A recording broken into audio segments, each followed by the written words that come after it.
Hello everyone, this is Sakib from Sydney, Australia and welcome back to my YouTube channel এবং আজকে আমি আপনাদের সাথে যে বিষয়টা নিয়ে আলোচনা করব এটা হচ্ছে অস্ট্রেলিয়ার বর্তমান পরিস্থিতি এবং যে বিষয়গুলো আলোচনা করব এগুলোর মধ্যে হচ্ছে অস্ট্রেলিয়ার ভিসার রেশিও কেমন অ্যান্ড জব মার্কেট কেমন অ্যান্ড বাসা কিভাবে পাওয়া যায় ইজিলি ওইগুলো নিয়ে আলোচনা করব এবং আজকে আমাদের সাথে আছে ফাতিন ইশতিয়াক জার্নাল। কী অবস্থা মামা? হ্যালো এভরিওয়ান, সবাইকে আশা করি সবাই ভালো আছে। তোমার ভিউয়ার্স যারা অনেক দিন ধরে সাকিব আপনাদের সবাইকে ভালো ইনফরমেশন দিয়ে যাচ্ছে বা অস্ট্রেলিয়াতে স্টুডেন্ট ভিসায় আসা নিয়ে, স্টুডেন্ট ভিসায় এখানে কীভাবে সেটেল হওয়া যায় সব কিছু নিয়ে ডিটেলসে কথা বলার চেষ্টা করতেছে।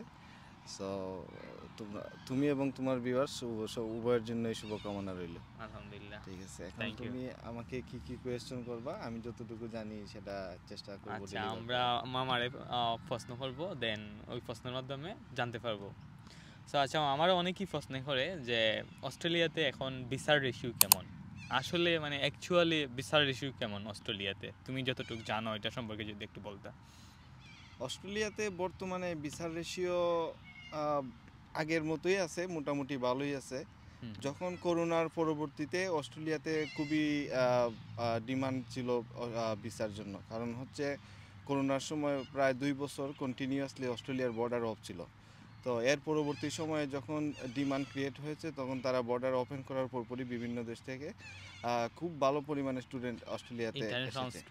কিন্তু এর পরবর্তী সময়ে কিছুটা ডাউনফল হয়েছে, বিশেষ করে নেপালি স্টুডেন্ট যারা আছে, তারপর ইন্ডিয়ান স্টুডেন্ট, পাকিস্তানি, ওই দেশগুলো স্টুডেন্টগুলো তাদের অ্যাসেসমেন্ট লেভেলও ডাউন হয়েছে অনেক ক্ষেত্রে।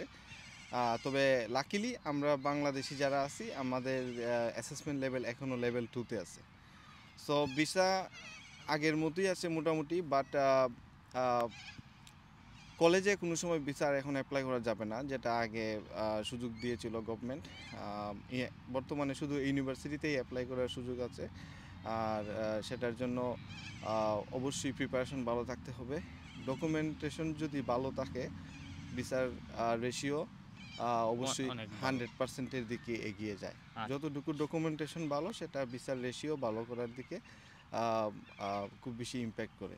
লাইক এসওপি, তারপর ভালো bank solvency, bank documentation, like আইএলসের ভালো স্কোর, সব কিছু অল টুগেদার ডকুমেন্টেশন যত বেশি ভারী হবে ভিসা পাওয়াতে সেটা বেশি গ্রহণযোগ্যতা বাড়াবে।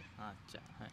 সো আমরা ভিসা পাওয়ার ক্ষেত্রে এবং ভিসা পাওয়ার যে রেশিওটা এটা মোটামুটি ডিপেন্ড করে যে আমরা অবশ্যই ইউনিভার্সিটিতে অ্যাপ্লাই করব, কারণ এখন অস্ট্রেলিয়ান গভর্নমেন্টে আর কলেজে ভিসা তেমন একটা দেয় না।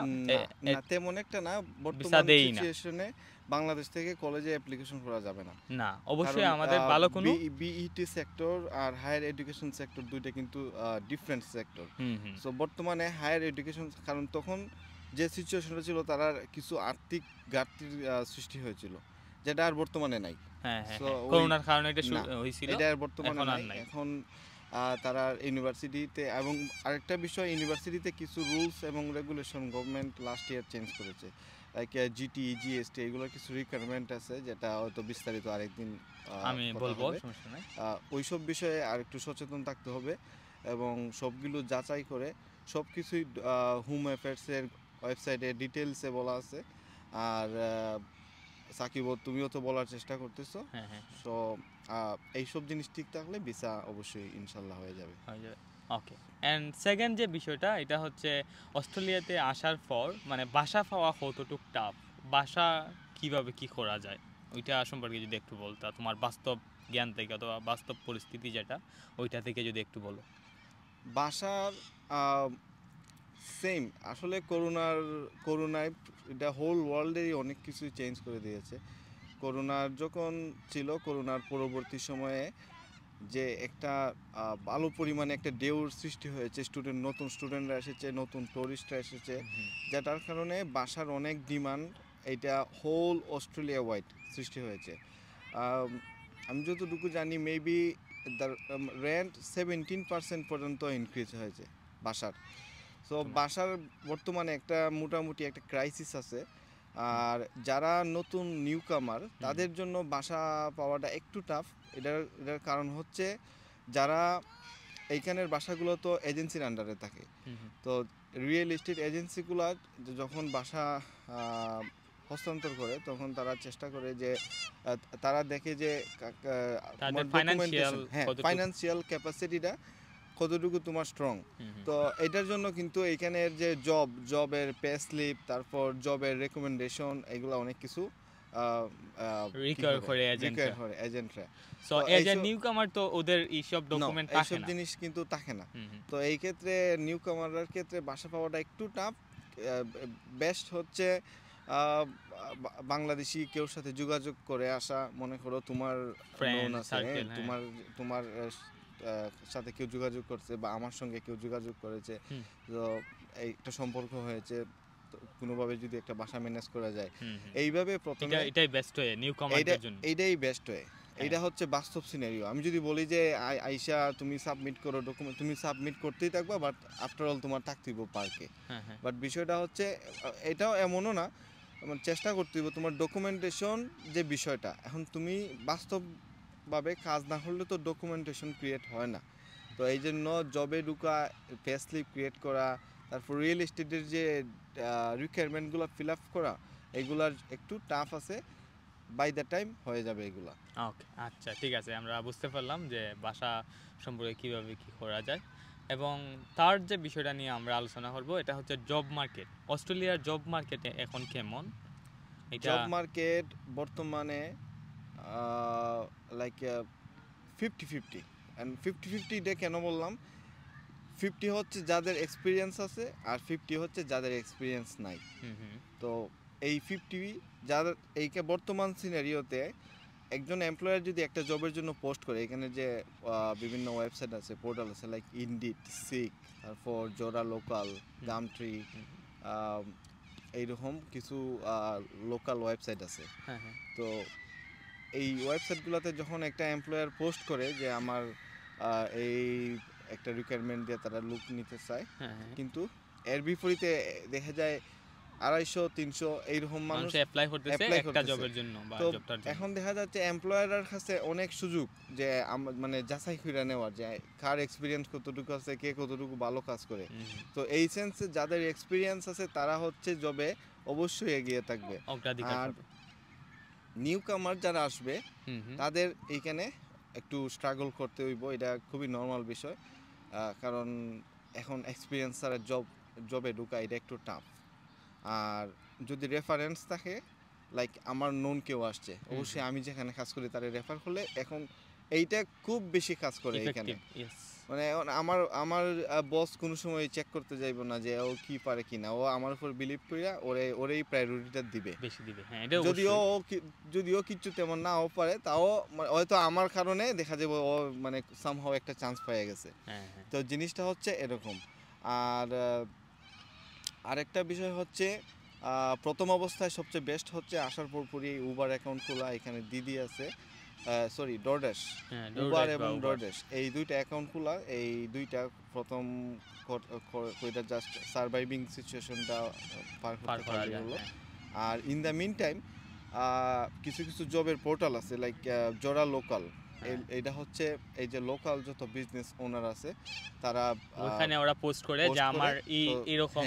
এটা নরমালি লাইক ইনডিড এবং সিক, এটা হচ্ছে মোর প্রফেশনাল, ইনডিড এবং সিক।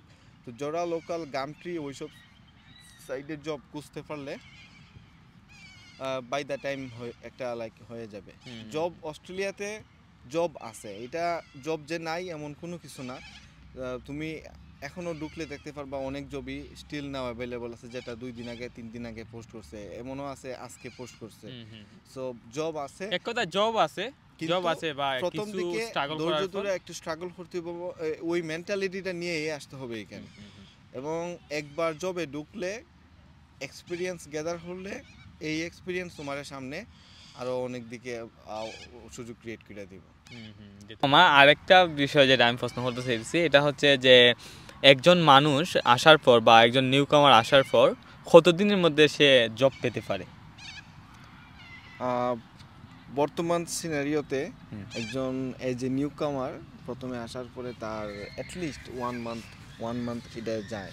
1 মান্থ কেন যায়? কারণ একটা সে প্রথম হয়তো উবার অ্যাকাউন্ট খুলতে তার 1 উইক্সের ভিতরে উবার অ্যাকাউন্ট বা ডরডাশ সেগুলা ওকে হয়ে গেল, এইগুলা দিয়ে সে সার্ভাইভিং সিচুয়েশনটা মানে অতিক্রম করতে পারবো। কিন্তু একটা মোটামুটি একটা প্রপার এটা জবের জন্য 20 আওয়ার্স 24 আওয়ার্স যত ঘন্টাই পায়, এটার জন্য মিনিমাম 1 মাস সময় এটা লাগতেই পারে।